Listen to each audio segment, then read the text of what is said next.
नमस्कार, प्रभा साक्षी देख रहे हैं आप। आपके साथ मैं हूं अंकित सिंह।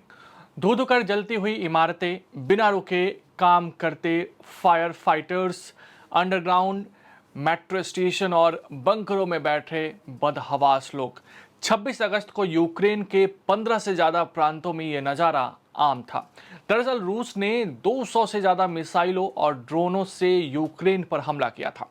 हमले के बाद पूरा यूक्रेन हाई अलर्ट पर है। पूरे शहर में ब्लैकआउट की खबर है। 4 लोगों की मौत की पुष्टि हो गई है। वहीं हताहतों की संख्या में इजाफा बताया जा रहा है। पिछले कुछ महीनों में रूस का यूक्रेन पर सबसे बड़ा टारगेट अटैक था।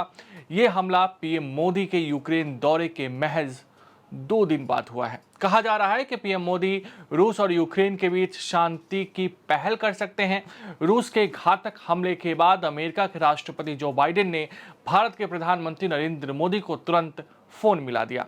अमेरिकी राष्ट्रपति जो बाइडेन ने प्रधानमंत्री नरेंद्र मोदी से फोन पर बातचीत की है और यूक्रेन के लिए उनके शांति के संदेश और चल रहे मानवीय समर्थन के लिए उनकी सराहना की है। जो बाइडेन ने एक्स में एक पोस्ट में लिखा कि मैंने पोलैंड और यूक्रेन की उनकी हालिया यात्रा पर चर्चा करने के लिए प्रधानमंत्री मोदी से बातचीत की है और यूक्रेन के लिए शांति और चल रहे मानवीय समर्थन के लिए उनके संदेश के लिए उनकी सराहना की है।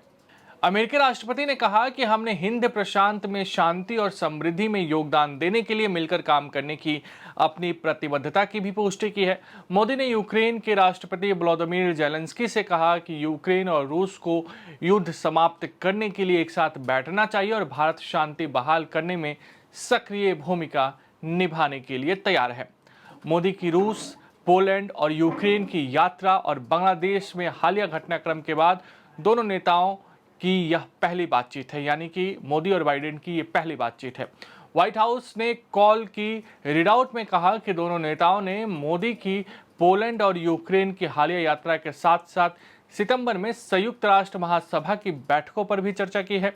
राष्ट्रपति ने पोलैंड और यूक्रेन की उनकी ऐतिहासिक यात्राओं के लिए प्रधानमंत्री की सराहना की, जो दशकों में किसी भारतीय प्रधानमंत्री की यह पहली यात्रा थी। बाइडेन और मोदी ने संयुक्त राष्ट्र चार्टर के आधार पर अंतर्राष्ट्रीय कानून के अनुसार संघर्ष के शांतिपूर्ण समाधान के लिए अपने निरंतर समर्थन की पुष्टि की है। व्हाइट हाउस ने कहा कि नेताओं ने हिंद प्रशांत क्षेत्र में शांति और समृद्धि में योगदान देने के लिए क्वाड जैसे क्षेत्रीय समूहों में मिलकर काम करने की अपनी निरंतर प्रतिबद्धता पर जोर दिया है।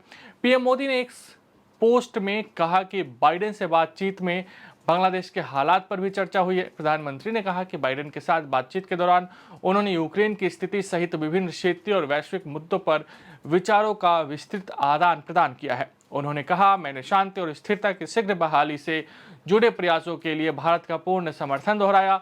मोदी ने यह भी कहा है कि उन्होंने और बाइडेन ने बांग्लादेश के हालात पर भी चर्चा की है और वहां सामान्य स्थिति की शीघ्र बहाली और अल्पसंख्यकों विशेषकर हिंदुओं की सुरक्षा सुनिश्चित करने की आवश्यकता पर बल दिया है। अगर आप भी लेना चाहते हैं देश दुनिया की तमाम जानकारी तो आज ही सब्सक्राइब करें हमारे चैनल को।